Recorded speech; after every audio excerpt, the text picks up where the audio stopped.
have 2 brain injuries and a brainstem injury, brainstem damage. I'm very sorry to hear that. I also have seizures, and I just went off my seizure medications. I went off my muscle relaxer about a month ago.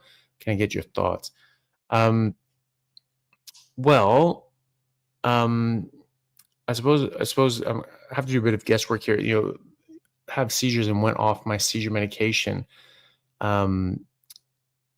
If that's in the context of on a carnivore diet and you don't need your seizure medications, that's fantastic. I'm really glad to hear that.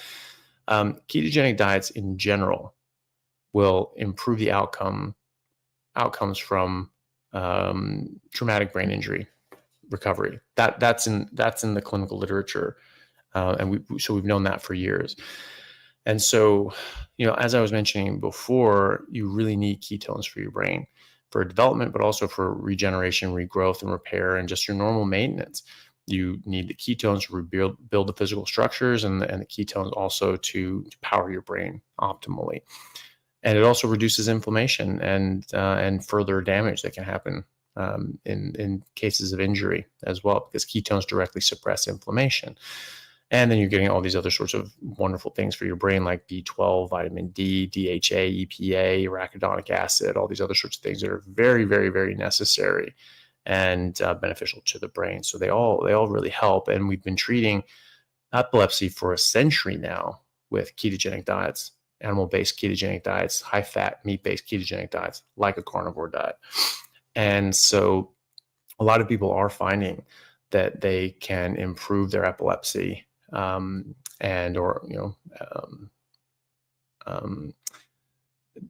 those sorts of seizure disorders, and by going on a ketogenic diet. And even some people get even more improvement by going on a ketogenic carnivore diet, because there are other triggers for seizures, like caffeine and coffee. I know people that have to avoid caffeine and coffee because that will trigger their seizures, for example, and that's ketogenic, right? So if you're able to come off those medications because you're doing so much better, then that's great. That's really exciting to hear. It's always nice to see that. Muscle relaxers as well. If this is helping in that way as well, and you're coming off more and more medications, then that's always really great to see. I think that ketogenic carnivore diets are a really, really, really good solution to a lot of people's neurological conditions and recovering from brain injuries as well. And this is something that we're seeing even years down the track of people actually improving their neurological function after a stroke or some sort of injury to the brain, which is wild. That's not supposed to happen, but it is happening. And so hopefully it can continue to happen for you as well. And hopefully you get more and more improvements as you go. So good luck with that. Bunmi Ahmed, thank you for the super chat. She asked, how can I transition my 4-year-old twins to carnivore? They love pasta and rice, etc. That's understandable. And sometimes it takes a bit of tough love to sort of transition kids, because they're just used to these things. They don't know why they can't have them anymore. They enjoy them, and so on. But, you can just talk to them and explain to them, why, that this is, it's not really all that good for you. This stuff is better and all that sort of stuff. But you can also just do it in a very subtle way where, you just don't have as much in the house. Maybe you start, cutting it down, or they say, oh, you want some rice and pasta? Oh, sorry, sweetie. We don't really have that. I'll have to go to the store, but we do have this other nice thing that you like. So the different sorts of meats that they like, eggs that they like, prepare those. And so it's not that they're going from, they're not allowed to have pasta, which they love, and they have to eat this other thing, which they really don't like all that much. You're making meat like, liver or something like that. And they're just like, oh no, I'm not doing that. That's going to be a harder sell. But if you are making sure that they're getting foods that they really like, meats, fatty meats and eggs and things like that they really like, then you can say, oh, yeah, we don't have that tonight. Sorry, we're not going to be able to have rice tonight, but we do have this other thing that you really like. And so, that's what we're going to have, and you can slowly transition these things out of the house. And then all of a sudden, they're 4, so, 4-year-olds are not dumb, but, it's it is something that you can sort of change their environment, and they'll get used to it fairly readily, and they can adapt and actually just be very fine with it. And constantly you're educating them, because they're just sponges for information and knowledge at that age. And so, you can just talk to them about how important this is, for them and their growing and their growth and their brains and all these sorts of things. So it's like, well, the pasta is not really good for you because, we want you to grow strong and want you to be very smart. And so this food is better for that. And for all these different reasons. And you can explain in as much detail as you think that they would be able to understand. But that's a way you can do it. And just, 4-year-olds, you think back to when you were, 5 or 6, young. We were young. We didn't know much, but we weren't dumb, and they're not either. And so, if you explain to them and don't bullshit them, if you just tell them what's going on, and say, why, it's better to eat these sorts of things, they'll pick that up. And again, you can sort of just, slowly filter these things out. So there's just less and less of this junk in the house. And then they're getting used to eating, this good food, and then they like it. And so then with the education on top of that, then they understand why they're doing it. So when they're out and over at other people's house, they'll make good choices when they're on their own as well later on in life. So that's how I would approach it anyway. JC94, thank you for the super chat. Hi, doctor. Will strict carnivore fix my carpal tunnel? It can definitely reduce inflammation and improve neurological functioning, and reduce the inflammation in our neurological systems, including our peripheral nerves. So people do improve from a symptom point of view in carpal tunnel and other sort of impingement features, such as radiculopathy, like if you had a compressed exiting nerve root from the spine, for example, from the spinal cord. But it depends on the level of impingement, and it depends on how much is able to be reversed. So you have a certain level of inflammation and swelling in that area, thickening of the different tissues in that area, and that's causing compression on the nerve. How much of that can be reversed? How bad is it? So some of that, let's say some of that reverses. Is that enough to give you significant improvement? It probably will improve somewhat. Is that enough to make it so you don't want surgery? That's something that we'll have to sort of wait and see.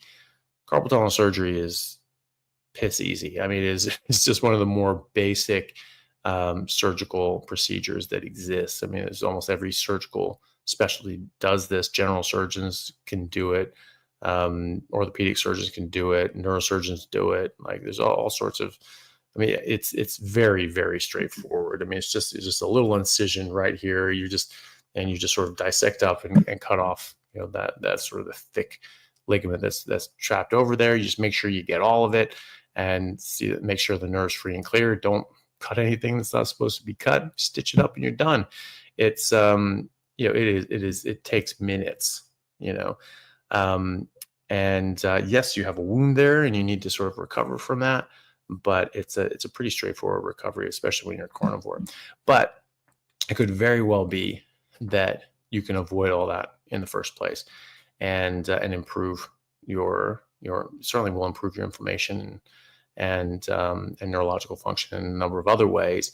Could very well improve this to enough to the point that you don't need or want surgery, and that would be great. But there's no guarantees, unfortunately, because we don't know how much inflammation and impingement that you have, and how much is possible for your body to reverse. So that's just a sort of a wait and see sort of thing. Hey everyone, really happy to announce a new sponsor for the show and for everybody down in Australia, Stockman Steaks, who are delivering high quality grass-fed and finished pasture-raised beef and other meats, flash frozen and vacuum sealed to your door, something that I've been enjoying a lot of myself recently as well. They also have a great range of specialty items such as high-fat keto mince and carnivore beef and organs mince with liver, kidneys, and beef heart as well. So use code Chaffee today for a free order of beef mince or another specialty gift along with your order at stockmansteaks.com.au, and I'll see you over there. Thanks, guys. Next question is from Nav, who asked, how do I get my microbiome checked? It's a fecal sample. So there's a lot of different things. You don't need a doctor to do this. You just get, there's different companies depending on the country and area that you're in. I don't know all the different ones or what the best ones are, but this is something that can be is eminently Googleable. And so just find a place that does microbiome testing, and they'll send you a kit. Basically, you'll need to provide a stool sample. You put that sample in their little container, and you'll send it off to them, and then they'll run it through the lab and give you your answer and some feedback. Anytime you get any sort of test, just remember this is a snapshot in time. This can change all the time, especially your microbiome. Microbiome can change very, very readily, but it can give you a very good look at what's going on right now, that snapshot in time, and then you can check it again in a few months. And if it's just barren and you don't have a lot of diversity and things are pretty rotten, okay, that's maybe a good time to start thinking about the fermented dairy eaten with and chewed up and swallowed together with meat, and then do that for a few weeks. And you really don't, once you have established a new microbiome, it should just perpetuate based on the food that you're eating. And you'll support the bacteria that you want with fatty meat. Those are the microbes who want, are the ones that do well on those. So then you check it again and see how you're going, and get some weird changes and things like that you're concerned about. You can check it that way and see how you go. And if it comes back and it's very diverse and healthy and all these different sorts of species that are good for you, then you can at least check that one off the list on possible concerns and issues that might be causing your IBS. So good luck with that. Annabella, the happy carnivore, nice to see you again. Hi, Dr. A. Whenever I eat a lot of fat trimmings, I get a keto whoosh, increased water weight. I wonder why. I've also been able to get off diabetes meds this year. Hey, congratulations. That's really good. That's interesting. I've never heard of keto whoosh. I've heard of keto flu and keto rash and I don't know, keto diarrhea. I don't know what else you want to call it. But I haven't heard of keto whoosh before. But that's interesting. That is interesting that you would gain water weight. That's actually not something that I've really seen much before. I wonder if that's the same if you're eating butter or something else, or tallow, or just fatty meat. If you're just eating a fattier cut of meat, do you get that, or is it just specifically the trimmings? Maybe play around with that and see if it what is doing what, because there might be some subtle differences there. And at the end of the day, if you're getting an unwanted effect, by eating fat trimmings versus something else, just avoid those things and see how you go. But maybe there's something strange to do with the trimmings themselves as opposed to fat, because that's interesting. It really shouldn't do that. And so maybe play around with that and see if other sources of fat don't do that. And but do tailor things in a way that work best for your body. And again, congratulations on getting off your diabetes medications. That's fantastic. Hey guys, just want to take a second to thank our sponsor at Carnivore Bar. I don't promote many products because honestly, all you need to be healthy is to just eat meat. For those times that you're out hiking, road tripping, or stuck at work and you want a nutritious snack that is just meat, fat, and salt if you want it, the Carnivore Bar is a great option. So I like this product not because it's just pure meat, but also because I want the carnivore market to thrive as well. And the more we support meat-only products, the more meat-only products there will be available in the mainstream. So if this sounds like something you'd like to get behind, check it out using my discount code Anthony to get 10% off, which also applies to subscriptions, giving you 25% off total. All right, thanks guys. So Nav, thank you so much for the very, very generous super chat. Nav says, when I do strict lion diet, hands are dry and crack in winter. But when I do carnivore, adding back in eggs, butter, bacon, and sardines, my hands are less dry. I thought lion diet would suffice. Is this an omega-3 deficiency? Yeah, that's interesting. It may be that you're just not getting as much fat. If bacon's not going to necessarily have all the omega-3s you want unless it's sort of pasture raised. Grass-fed butter will have a good amount. Pasture-raised eggs will as well. Certainly wild-caught sardines are good for the healthy fat side of things. And it could very well be that if you're eating grain-finished beef and lamb, if they're in the feedlot for up to 3 months, they typically don't have much of the omega-3s to speak of. They basically sort of wash all those out at that point. At least some studies have shown that anyway. So, but yeah, I mean, I would be suspicious that, the dry sort of, a lot of times when people get dry skin, it's often that they're not eating enough fat. So maybe they're just not eating enough fat in general, or maybe it's the quality of fat, like you mentioned. So try increasing the fat. And but again, it doesn't have to be line diet unless you have to be on a line diet for your specific health issues, like autoimmune issues and things like that. I always feel best on just red meat and water. That's just, it tastes the best to me. I feel best.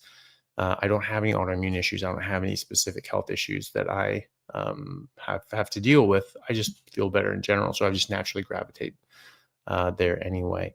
But yeah, if you find that you're doing better with a bit of other things mixed in, that could be a reason why. And either way, if that's where you feel the best, then do that. Having autoimmune issues, I don't have any specific health issues that I have to deal with. I just feel better in general. So I just naturally gravitate there anyway.